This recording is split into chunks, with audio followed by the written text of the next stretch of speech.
Quelles vont être les 3 clés du combat pour Charles Oliveira? Comment est-ce qu'il doit s'y prendre pour s'imposer? Il sait boxer, il sait lutter, il gère très bien la distance. Donc justement, sa gestion de la distance pour imposer son style sur un Makhachev qui est dur au mal et qui frappe fort va être sa première clé.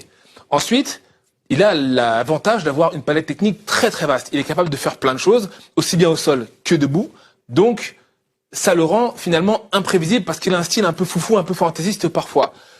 Vraiment, ce qui va faire la différence pour lui, c'est être capable de ne pas se faire saisir par Makhachev, aussi bien en termes de préhension que sous les lourds coups du combattant russe, et aussi être capable finalement de sortir quelque chose du chapeau là où on l'attend pas. Voilà. Alors, vous nous avez dit qu'il a une large palette technique, mais depuis 3 ans, il l'a encore plus élargi puisqu'il s'est attaché les services d'un coach de lutte, coach iranien, Alireza Noei.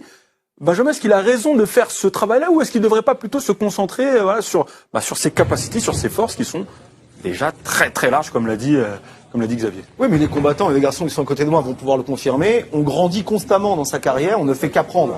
Donc logiquement, même un grand champion comme Charles Oliveira doit continuer à travailler, doit continuer à progresser. Et je comprends tout à fait qu'il soit fait aider par un champion de lutte pour travailler justement sa lutte. Parce que c'est vrai que le sol adapté au MMA, il est absolument parfait. En revanche, moi, je suis pas totalement d'accord avec Xavier sur le côté imprévisible de Do Bronx, parce que pour moi, c'est justement, lorsqu'il s'est imposé, il a fait ce qu'on attendait de lui. Que ce soit contre Ferguson, contre Gaethje, contre Chandler. Il y a eu des facilités à s'imposer, que ce soit au sol ou avec son striking. Il a mis KO aussi certains garçons. Il ne s'est pas imposé que avec son jiu-jitsu. Mais pour moi, c'est justement le fait que l'on arrive à le voir là où on l'attend, Charles Oliveira. Pour le reste, après, je suis d'accord avec Xavier. Et enfin, pour la lutte, c'est donc normal qu'un grand champion comme Charles Oliveira, qui a envie constamment de grandir, fasse appel à l'un des meilleurs spécialistes du genre. Très bien, c'est bien noté. Tard. Question similaire pour Islam Makhachev. Quelles vont être les clés du combat du côté du Russe?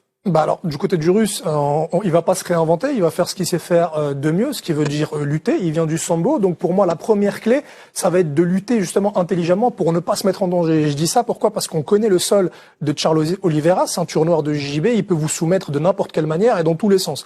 Donc, lui, il va devoir adapter sa lutte en fonction justement du sol de Charles Oliveira. Et quand je dis adapter sa lutte, c'est aller sur des positions dans lesquelles il sera le moins en danger. Ce qui veut dire, par exemple, la side ou en demi-garde, mais basse, pour éviter justement tout ce qui est clé de cheville, clé de genou, etc. Donc se mettre justement dans des positions safe. La deuxième des choses, c'est s'il réussit à ramener le combat au sol, on connaît le niveau encore de Charles Oliveira, avoir un sol qui va être beaucoup plus dur, beaucoup plus dur et beaucoup plus stable pour éviter de laisser les espaces nécessaires à Charles Oliveira pour qu'il puisse attaquer. Et ensuite, le dernier point, et c'est pour moi la clé du combat, c'est respecter la stratégie à la lettre et rester concentré du début à la fin, parce que s'il fait la moindre petite erreur face à Charles Oliveira, ça pourra lui être fatal. C'est 2 écoles de sol qui vont s'affronter. Il y a l'école du sambo, où on vient du judo, de la lutte et du striking. Et on est très pragmatique. C'est ça. Avec l'école du jiu-jitsu adapté pour le MMA qu'a Charles Oliveira. Donc pour les amateurs du genre, ça va être forcément un combat à suivre tout particulièrement. C'est pour ça que je vous dis que c'est l'UFC du... Mais je ne vais pas le redire. Très bien. Je ne vais pas le redire.